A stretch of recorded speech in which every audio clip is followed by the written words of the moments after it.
Hello दोस्तों, स्वागत है आपका मेरे यूट्यूब चैनल ऑल सॉल्यूशन पे। ओम का नियम आपने बहुत जगह से पढ़ा होगा और आपको याद करने में तकलीफ भी होती होगी, लेकिन इस चैनल पे आपको ग्राफिक के मदद से ओम का नियम ऐसे पढ़ाया जाएगा ताकि आपको ज़िंदगी भर के लिए याद रह जाए। अगर आपको याद नहीं रहेगा तो ये हमारे चैनल की कमी रहेगी, लेकिन हम पूरा कोशिश करेंगे कि आपको ओम का नियम याद हो जाए। दोस्तों, ओम का जो नियम है वह एक विद्युत नियम है, लेकिन हम लोग उसे ग्राफिक्स की मदद से समझेंगे।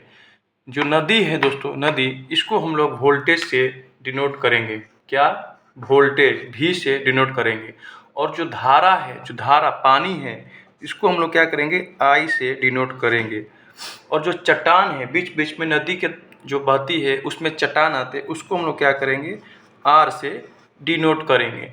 तो जो नदी का पानी जो है आई कितना बहेगा? बहने की कोशिश करेगा, लेकिन जो चट्टान है उसको क्या करेगा? रोकने की कोशिश करेगा। धारा को क्या?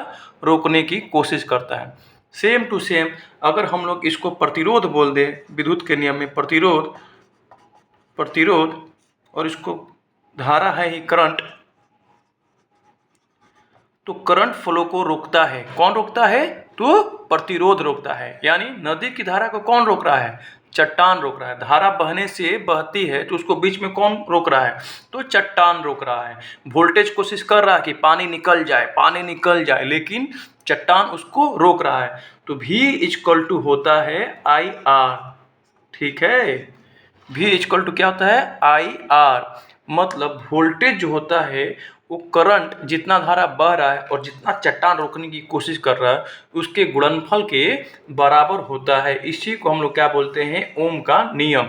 ये ओम का नियम आपने हर जगह से पढ़ा होगा, लेकिन दोस्तों जो मैंने बताया है वो आप हमेशा याद रखेंगे, हमेशा, कि नदी क्या है? वोल्टेज है। वोल्टेज है, वो क्या चाह रही है? फोर्स लगा रही है कि पूरा का पूरा पानी निकल जाए, पूरा का पूरा पानी निकल जाए। मतलब क्या? धारा आई निकल जाए। लेकिन चट्टान क्या है? बीच बीच में उसको रुकावट डाल रहे हैं, प्रतिरोध कर रहे हैं, प्रतिरोध कर रहे हैं, रोक रहे हैं। उसी को हमने आर से डिनोट किया, आई से, और वोल्टेज को भी से। तो V equal to I R हो गया। अगर हम लोग सरल शब्दों में अब कहें, जो प्रतिरोध होता है आर, वो धारा के प्रवाह को रोकता है। देखा आपने, पानी के प्रवाह को चट्टान रोक रहा था। और जो वोल्टेज भी होता है वो धारा के समानुपाती होता है। मतलब जितना वोल्टेज लगाएंगे उतना ही धारा बहेगी, लेकिन जो प्रतिरोध है आर है वो उसको रोकने की कोशिश करता है। तो जितना रोकेगा, तो अगर हम समानुपाती हटा देंगे तो आर क्या आ जाता है? गुणे के रूप में आ जाता है। ये कांस्टेंट होता है। मतलब V बराबर आई आर, ऐसे फार्मूला याद कर सकते हैं। ठीक है, तो आपको एकदम सिंपल तरीके से मैंने बता दिया है। यही ओम का नियम है। ओम का नियम याद करने से ज़्यादा बेटर होता है समझना, जो मैंने आपको समझा दिया है कि क्या आखिर होता क्या है ओम का नियम।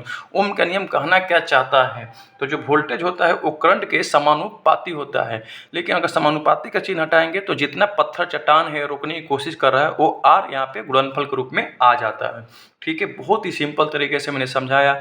ऐसे ही अगर आपको फिजिक्स के कोई भी नियम समझना हो तो आप कमेंट कर सकते हैं, मैं आपको अच्छे से एलिब्रेट करूँगा, वो भी एकदम डेमोस्ट्रेशन के साथ। ठीक है, अगर आपको अच्छा लगा तो लाइक कर दीजिएगा। Thank you.